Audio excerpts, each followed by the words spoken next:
होर्मुज में घिरा अमेरिका का 5वां बेड़ा, व्हाइट हाउस में आपातकाल मीटिंग। ईरान युद्ध वाकई में इतना ज्यादा खतरनाक हो चुका है जितना पहले कभी नहीं था। 39 दिन में अमेरिका और इजराइल के तूफानी, खूनी और भीषण हमलों से तबाह ईरान को लेकर दुनिया भर के एक्सपर्ट से ही मानकर चल रहे थे कि ईरान ने अमेरिका और इजराइल के सामने घुटने टेकने शुरू कर दिए हैं।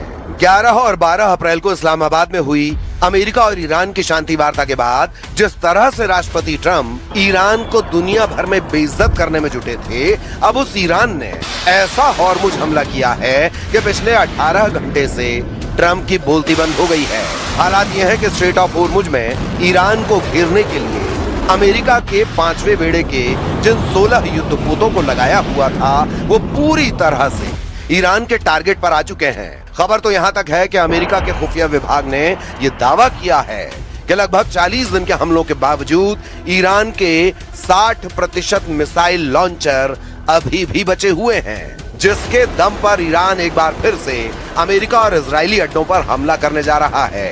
इधर इजराइल के प्रधानमंत्री नेतन्याहू ने एक ऐसा बयान दिया है जो सुनकर दुनिया हैरान रह गई है। नेतन्याहू ने दावा किया कि अगर हम ईरान पर इस वक्त हमला नहीं करते तो ईरान परमाणु बम बना लेता और इजराइल का वजूद मिटा देता। नेतन्याहू ने यह बताने की कोशिश की है कि ईरान बहुत ही खतरनाक तैयारी कर रहा था, इसीलिए उस पर हमला हुआ है। फिलहाल ईरान ने साफ कहा है कि हम होर्मुज और ईरान के परमाणु मुद्दों को लेकर अमेरिका से तब तक जंग कर सकते हैं जब तक कि हम अपने दुश्मनों को कड़वी हार नहीं दे देते। ईरान का होर्मुज हमला शुरू, घिर गया अमेरिका का 5वां बेड़ा। ताजा रिपोर्ट्स के अनुसार ईरान की रिवॉल्यूशनरी गार्ड्स यानी IRGC ने होर्मुज को फिर से पूरी तरह कंट्रोल में कर लिया है। ईरान ने धमकी देते हुए कहा कि जब तक अमेरिका ईरानी बंदरगाहों की नौसैनिक नाकेबंदी नहीं हटाता तब तक कोई भी जहाज यहाँ से गुजर नहीं पाएगा। इस वक्त अमेरिकी नौसेना के 5वें बेड़े ने ईरान के खिलाफ समंदर में 3 घेरे बना दिए हैं ताकि ईरान को घुटनों पर लाया जा सके।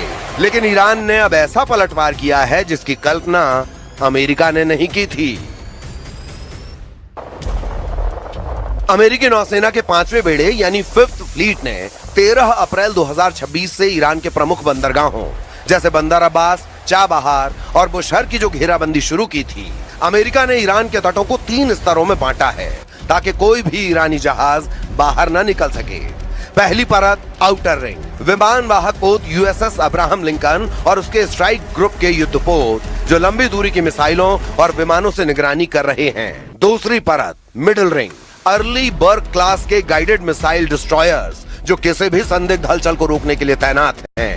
तीसरी परत कोस्टल रिंग, मानव रहित समुद्री ड्रोन और छोटे पेट्रोल वेसल्स जो सीधे ईरान के बंदरगाहों के मुहाने पर नजर रखे हुए हैं। अब ईरान ने घेराबंदी को तोड़ने के लिए अपनी पारंपरिक नौसेना के बजाय असममित रणनीति का इस्तेमाल शुरू कर दिया है। ईरान ने इस अभेद्य घेरे को तोड़ने के लिए हमले के लिए मास्टर स्ट्रोक प्लान बना लिया है।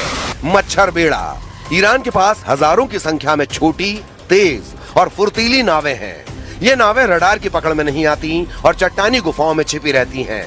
ये एक साथ झुंड में हमला करके अमेरिकी युद्धपोतों को उलझाने की ताकत रखती हैं। कामिकेज और मरीन ड्रोन, ईरान ने शाहिद जैसे आत्मघाती ड्रोन्स और पानी के नीचे चलने वाले मरीन ड्रोन्स का इस्तेमाल शुरू किया है जो सीधे युद्धपोतों के सबसे कमजोर हिस्से जैसे प्रोपेलर या हल से टकराकर उन्हें नुकसान पहुंचा सकते हैं। क्रूज और बैलिस्टिक मिसाइलें, खुफिया रिपोर्टों ISW के मुताबिक ईरान ने हाल ही में अपने मिसाइल साल्वों में क्रूज मिसाइलों की संख्या बढ़ाई है। हज कासिम जैसी मिसाइलें जिनकी रेंज 1400 किलोमीटर है, गहरे समुद्र में खड़े अमेरिकी बेड़े को निशाना बना सकती हैं। स्मार्ट माइंस, ईरान ने होर्मुज में ऐसी माइंस बिछाई हैं जो केवल खास तरह के इंजनों की आवाज सुनकर फटती हैं। दावों के मुताबिक अमेरिकी सेंट्रल कमांड यानी सेंटकॉम ने जो 16 युद्धपोत ईरान को घेरने में लगाए वो अब ईरान के टारगेट पर आ चुके हैं और अब इसीलिए सिचुएशन रूम में ट्रंप ने टॉप कमांडर और जनरलों के साथ मीटिंग की है जिसमें ईरान पर बड़े हमले की तैयारी हो रही है। 60% मिसाइल लॉन्चर से हमले को तैयार ईरान।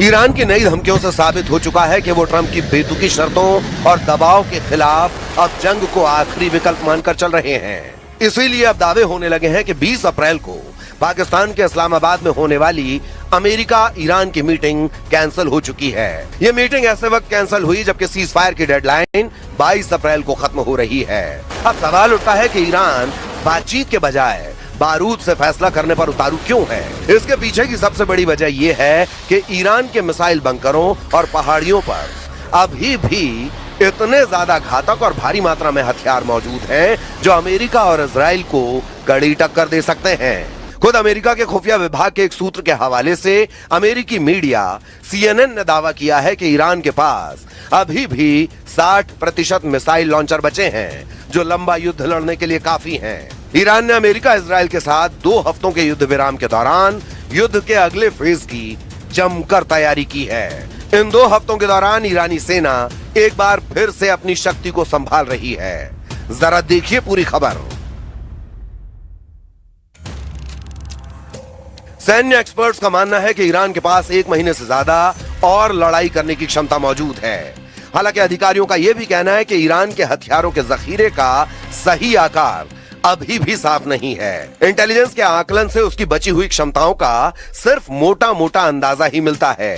न्यूयॉर्क टाइम्स और CNN की एक रिपोर्ट में अमेरिकी सेना और खुफिया अधिकारियों के अनुमानों के मुताबिक ईरान के पास अभी भी अपने हमलावर ड्रोनों का लगभग 40% और मिसाइल लॉन्चर्स का 60% से ज्यादा जखीरा बचा हुआ है, जिसका इस्तेमाल ईरान हॉर्मुज में अमेरिकी युद्धपोतों के खिलाफ कर सकता है।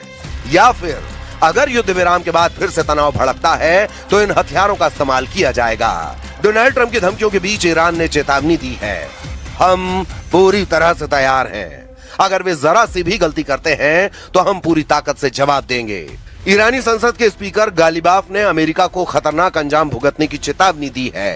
अमेरिकी सेना और खुफिया अधिकारियों का अनुमान है कि करीब 40 दिनों तक चले युद्ध के बाद भी ईरान के पास अभी भी अपने जखीरे का लगभग 40% हिस्सा बचा हुआ है और ये ड्रोन एक शक्तिशाली डेटरेंट साबित हो रहे हैं। कुछ अमेरिकी अनुमानों के मुताबिक ईरान उन मिसाइल लॉन्चरों को मलबों से निकाल रहा है जो अमेरिका इजराइल के हमलों में तबाह हो गए थे। उन जगहों की तेजी से खुदाई की जा रही है। जब ये काम हो जाएंगे तो ईरान के मिसाइल लॉन्चरों का जखीरा करीब 70% तक पहुंच जाएगा। यानी युद्ध से पहले ईरान के पास जितने मिसाइल लॉन्चर थे उसका 70% हिस्सा उसके पास 40 दिनों के युद्ध के बाद भी रहेगा। ईरान के पास मिसाइलों की भी काफी क्षमताएं अभी भी मौजूद हैं।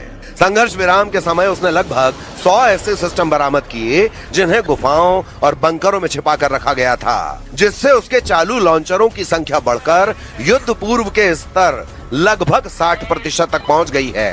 रूस के पूर्व राष्ट्रपति और देश की सुरक्षा परिषद के उपाध्यक्ष दिमित्री मेदवेदेव ने पिछले हफ्ते सोशल मीडिया पर लिखा, ये साफ नहीं है कि वॉशिंगटन और तेहरान के बीच का संघर्ष विराम किस तरह आगे बढ़ेगा, लेकिन एक बात तय है, ईरान ने अपने परमाणु हथियारों का परीक्षण कर लिया है। इसे हॉर्मुज स्टेट कहा जाता है। इसकी क्षमता असीमित है।